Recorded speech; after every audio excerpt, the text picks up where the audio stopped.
Hello, it's Diane with Diane's Blue Hearts and Butterflies.com, and I have created another card using the Sweet Jar bundle that Stampin' Up! Has, and it's a stamp set and punch, and it can be used for many different holidays, occasions. You can use all kinds of different things. This one I was doing a little bit of a Valentine themed, but it's more of a happy birthday. And so I also grabbed some of my other products. This one they do, Stampin' Up! Does still have, is the Spotlight on Nature dies. And I used a couple of those. And then I pulled out some of my old stamp sets, the Balloon Adventures. I used No One Deserves a Happier Birthday Than You. And then big on birthdays, this Happy Birthday, as well as this flower that it has on there that I used on the envelope, as well as the back of the card. So this one is a kind of a fun fold, and that the base is flat and the little card is one that actually opens up. So some of the colors that because I'm using another retired designer series paper, the colors are the Petal Pink and Sweet Sorbet, and then I used black ink as well. I also used, you can use either the punch, the 2-inch punch, or the graduated circle dies, whichever, to create the little bit larger circle to go behind one of these other dies. So I'm on my blog at Diane's Blue Hearts and Butterflies.com. I do list the dimensions for all of these pieces, so if you want to check that out, you can. I'll go through them quickly here. So my card base is the Sweet Sorbet, and it's a 5.5 by 4 1/4. For the back, I created a 5 1/4 by 4 white cardstock that I will stamp and put on the back. Then I have a designer series paper, 5 1/4 by 4. And then this little card is just kind of a 3 by 3. It's 3 inches by 6 inches, and then you score it at in landscape at 3 inches, and that makes that go there. Now, the designer series paper for the front is 2 3/4 by 2 3/4. And then I have a, let's see, so there's 2.5 by 2.5 white cardstock that you will cut the one that has the lines around it, one of the dies. So this one right here. And then you'll also die cut on the other one, the smaller one that has, I call them dots and dashes, and it's actually out still on my table, but you'll cut the other white one with that. And I've already die cut that here and die cut this other. You'll also take a scrap piece of designer series paper and cut it with that 2-inch punch to put back behind this one. And then you'll need some scrap white cardstock for stamping the jar, and I'll be showing that how to do that. Let me get some of these pieces. And then you'll also take a silver foil and cut the punch out the jar lid for the jar. So I've already stamped this stamp set. It comes with this sending a little, and then there's a space and your way. And in the stamp set, there are several different words that you could use: love, sweetness, luck, party, and it fits right in that little gap. And so I stamped that in black, and then I stamped the word love in the Sweet Sorbet. And that I just did that on this piece there. Now for the jar, I am going to show you what I did. So in the black, I just stamped the jar using the Memento black ink on here. And these are photopolymer, so it is a good thing to put the Stampin' Pierce mat underneath so that it makes a good contact with that stamp. And then I'm using Petal Pink and Sweet Sorbet ink. Now, this stamp set comes with these hearts that are already kind of in the shape of the jar. It is this stamp right here. And so I'm stamping that one in the Sweet Sorbet. Oh, and of course I dipped it in the wrong one. So put the other one too close to me. So Sweet Sorbet. And then I'm going to kind of try to line that up with the sides and the bottom of that. And then the stamp set also comes with these other heart stamps. And those are the ones that I took and kind of filled in using the Petal Pink. So I just kind of went in here a couple of places and added some of those hearts. We're going to punch this out, so if it goes over a little bit, it's not going to matter that much. And then I just kind of fill in this in a little bit to kind of give it another look. It's good to stamp your, kind of stamp down on scrap your stamps when you're done, so that you kind of get some of that ink off, so when you do go to clean it with your chamois, that it's not having to wipe off so much ink. So when you're using a smaller scrap like this, it's good to have a piece of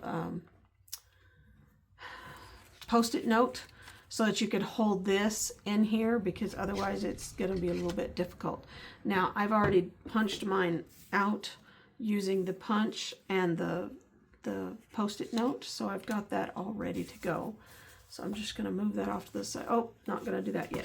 I need to stamp the back, and then I need to stamp the inside. Oh, I forgot to mention, the inside piece is 2 3/4 by 2 3/4, and we need to stamp that one, and we need to stamp the back of the envelope too. So I should put those up a little bit too soon. Now on one of my cards I had some designer series paper left over and I put it on, but I should have stamped and then cut it down and put it on differently, because it left kind of a line. So I don't encourage anybody to stamp over designer series paper, because it leaves a kind of a line.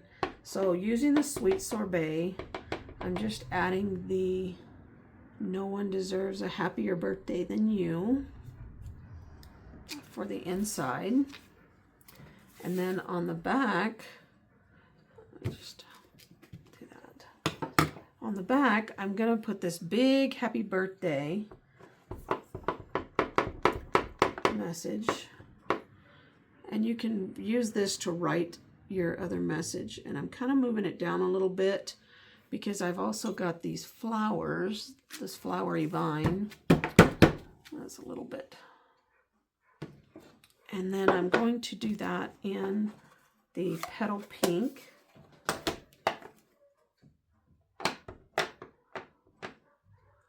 And just kind of add that over here. And then I'm also going to add that to the flap of the envelope. People like seeing the pretty stuff on the outside of the envelope too. All right, so I'm going to move that, put the ink away, and then we can start putting this together. So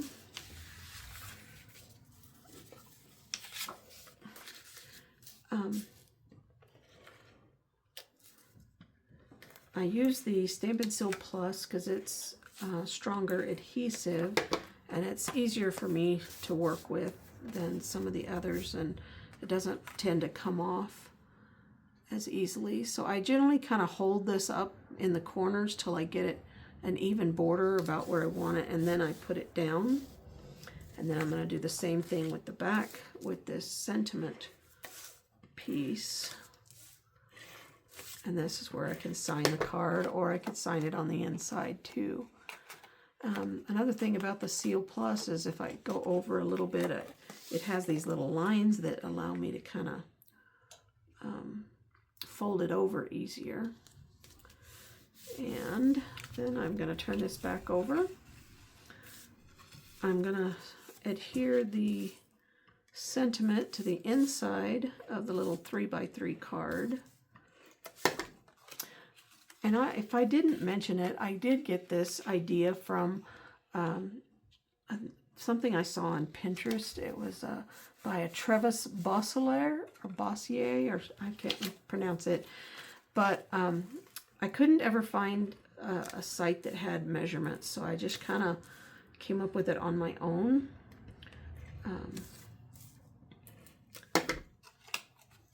By looking at the photo and just using what I had.